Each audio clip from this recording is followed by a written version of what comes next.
Hi ಎಲ್ರಿಗೂ ನಮಸ್ತೆ. ಇದು ಮಂಗಳವಾರದ ಮಾರ್ನಿಂಗ್ ಮಿನಿ ವ್ಲಾಗು. ಬೆಳಗ್ಗೆ ಸ್ವಲ್ಪ ಲೇಟಾಗಿ ಎದ್ದಿರೋದ್ರಿಂದ ಇವತ್ತು ಮಕ್ಕಳನ್ನ ಸ್ಕೂಲಿಗೆ ಕಳಿಸಿದ ಮೇಲೆ ಪೂಜೆನ ಮುಗಿಸ್ಕೊಂಡೆ. ಆದಷ್ಟು ಮನೇಲಿ ಕೆಲ್ಸಕ್ಕೆ ಹೋಗ್ತಾರೆ, ಮಕ್ಕಳು ಸ್ಕೂಲಿಗೆ ಹೋಗ್ತಾರೆ ಅಂದರೆ ಮುಂಚಿತವಾಗಿಯೇ ಪೂಜೆ ಮಾಡೋದು ತುಂಬಾ ಒಳ್ಳೆಯದು. ಟಿಫನ್ಗೆ ಪಾಲಕ್ ಸೊಪ್ಪು ಹಾಕಿರುವಂಥ ಪೂರಿ, ಚೆನ್ನ ಮಸಾಲ ಹಾಗೆ ಡ್ರ್ಯಾಗನ್ ಫ್ರೂಟನ್ನು ಕಟ್ ಮಾಡಿದ್ದೆ.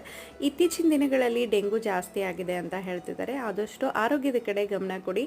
ಡೆಂಗು ಜ್ವರಕ್ಕೆ ಕಿವಿ ಫ್ರೂಟು ತುಂಬಾ ಒಳ್ಳೆಯದು. ಅದರಲ್ಲಿ ಬಿಳಿ ರಕ್ತದ ಕಣಗಳು ಹೆಚ್ಚಾಗಿರುತ್ತೆ, ನಮಗೆ ಜ್ವರ ಬೇಗನೆ ವಾಸಿ ಆಗುತ್ತೆ. ಇನ್ನು ಪ್ರತಿದಿನ ಯೂನಿಫಾರ್ಮ್ನ ತೊಳಿಬೇಕಾಗಿದೆ. ಬೆಳಗ್ಗೆಯಿಂದ ಸಾಯಂಕಾಲದವರೆಗೂ ಹಾಕೊಂಡು ಹೋಗ್ತಿದ್ದಾನೆ ವೈಭವ್. ಭಾಳನೇ ಗಲೀಜು ಮಾಡ್ಕೊಂಬಂದಿರ್ತಾನೆ.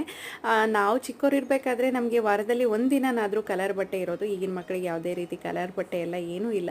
ಬಸಳೆ ಸೊಪ್ಪನ್ನು ಬಳಸಿ ನಾನು ಸಾರನ್ನ ಮಾಡ್ಕೊಂಡಿದ್ದೆ. ಇದ್ರದ್ದು ಕಂಪ್ಲೀಟ್ ವಿಡಿಯೋ ಯೂಟ್ಯೂಬಲ್ಲಿ ಅಪ್ಲೋಡ್ ಮಾಡಿರ್ತೀನಿ. ಖಂಡಿತ ಫ್ರೀ ಟೈಮಲ್ಲಿ ಒಂದ್ಸರಿ ಚೆಕ್ ಮಾಡಿ. ಮಲಬದ್ಧತೆ, ರಕ್ತಹೀನತೆಗೆ ತುಂಬ ಒಳ್ಳೆಯದು ಅಂತ ಹೇಳ್ತಾರೆ. Please subscribe. Thanks for watching.